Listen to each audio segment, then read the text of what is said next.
The list of commandments of an aspiring bodybuilder seems to be never ending. Fortunately, as time goes on, we learn what is true, what is false, and what has some truth to it. What's going on, guys? My name is Jake, and this is your Body Comp Prescription. In today's video, I let Will Tennyson do the intro because what he said was absolutely true. There are so many fitness myths that it's getting hard to keep track of now, but in this video, I wanted to react and respond to some of the old school fitness myths that Will brings up and let you know if there's actually any truth to them. Because you gotta eat big to get big, which is the first myth of the day. And while that is kind of true, if you follow that protocol, you won't be able to see your toes in a couple months because it's not the big that you want. You've got to eat big to get big. This is absolutely false. If you're looking to grow, put on size, put on muscle, the only thing that you actually need to do is be in a slight calorie surplus. Take the amount of calories that your body needs in order to maintain weight and add anywhere between 200 and 500 calories per day to that number. I personally recommend only adding about 200 calories to your daily calorie intake because it's really easy to get carried away when you're bulking. If you make your calorie surplus too high, you'll end up putting on a ton more weight, and most of it is going to be fat as opposed to muscle.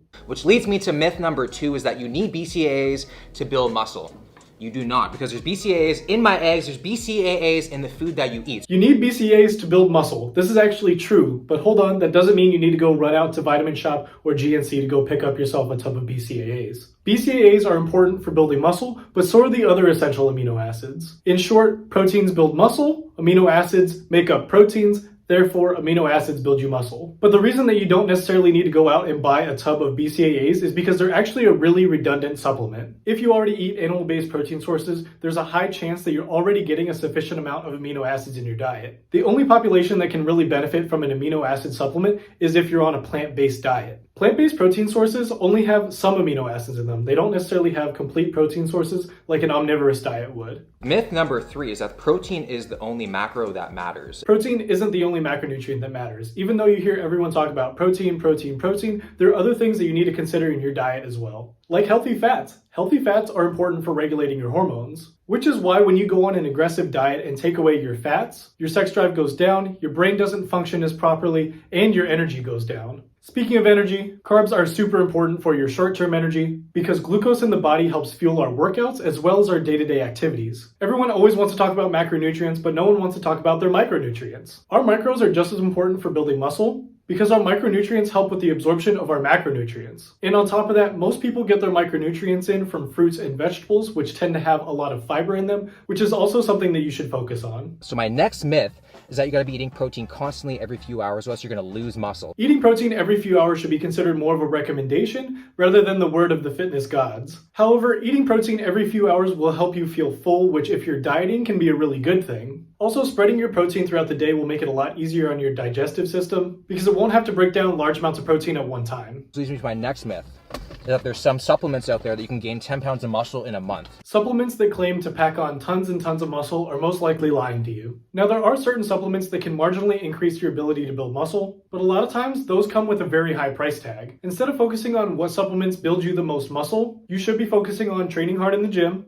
eating meals that benefit your body, and recovering so that way you can rinse and repeat that cycle. Because the myth is, if you confuse your muscles, they'll grow. You're gonna come in and change it up every session, but you do not wanna do that. Pick a few movements that you like, master them, get better at them, get stronger at them, and that's how you track progressive overload. This is probably my favorite fitness myth on here because I love how people think that changing up your exercises is going to build you more muscle. And this is in no way true. Let me give you an example. If I want to be a better basketball player, I'm not going to go swimming, right? I'm sure that there are some skills that carry over from sport to sport, but if my main goal is to get better at basketball, I should be in the gym working on my game. In the gym, you just need to pick a few movements that you like and master them. But you want to continue to make those exercises harder over time so you give your muscles a reason to grow. It's because there's the myth that 8 reps builds muscle. Anything beyond that, you go like 12 to 15, that's like muscular endurance. You only use that for cutting, and that's not the case. The misconception that there's only one rep range to build muscle is completely false. You can build muscle in all kinds of rep ranges because there's actually 3 things that you need to consider when trying to build muscle. First, you need mechanical tension, which is using an adequate amount of weight and controlling it through a range of motion. You also need metabolic stress, which is essentially muscle fatigue that's often achieved through getting the pump. And lastly, you need muscle damage. Without enough muscle damage, your muscle will not grow. A lot of people associate muscle damage with being being sore, but remember that soreness isn't the only indicator of a good workout. And this is for the people who are new to the gym,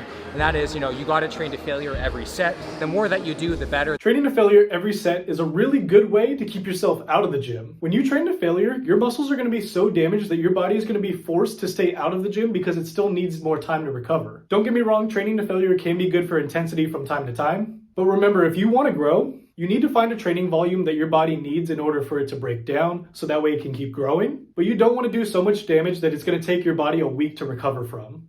Workout is a wrap, which means, of course, you gotta have your protein immediately post-workout. So you don't need protein immediately following your workout. Depending on when you train, you probably already have food in you that still needs to be broken down that your body can use. The only exception to this is if you like doing fasted workouts, because then I would definitely recommend trying to get some food in your body so it can begin repairing your muscle tissue. But don't feel like you need to chug down a protein shake or scarf down some chicken and rice right after your workout. Just continue your diet and your day and eat whenever it's convenient. We got some cookie ice cream sandwiches because the myth is that after a workout, you can have as much carbs and sugar as you want, and it cannot be turned into fat. Yes, we do use glycogen during our workouts, but this doesn't mean that we get a free pass to consume as many carbs as we want right after our workout, because we're actually not depleting as much glycogen as you probably think. Post-workout calories count towards your daily calorie intake, and if you eat too many of them, you will put on weight. No, we're not gonna do cardio today because cardio kills your gains, so they say. Sure, it can. If you do too much cardio and it impedes your recovery, yeah, you can lose some muscle. Just like if you do too much weightlifting, you can regress in your workout and lose muscle. As much as I hate doing cardio does not kill your gains. Cardio is actually really beneficial for improving your endurance, which can carry over into your training and your daily life. Plus, it can help us burn a few extra calories to help us regulate our body composition. The only time that cardio will cause you to lose muscle is when it starts affecting your body's ability to recover. But any exercise that hinders your body's ability to recover is going to affect your gains, not just cardio. Because there's the myth that towards the end of the day, you kind of cut back at the carbs, and when it's dark outside, you can't have carbs at all. No carbs after dark. This is the oldest myth in the bodybuilding book, and it's 100% false. Your body doesn't care if it's 10 a.m. or 8 p.m. It's going to treat the nutrients that you consume in the same exact way. It doesn't matter what time it is. If you eat too many calories, you'll gain weight. If you eat too few calories, you're going to lose weight. It's that simple, and the clock has nothing to do with that. Wrapping up the night with a little bit of Greek yogurt because you need a slow digesting protein before bed so you don't lose muscle in your sleep.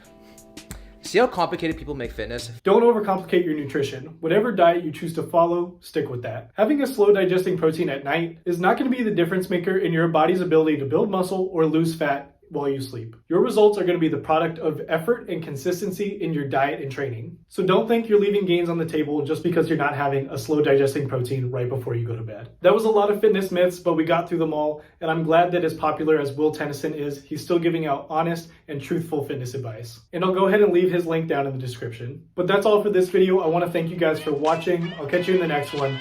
Peace.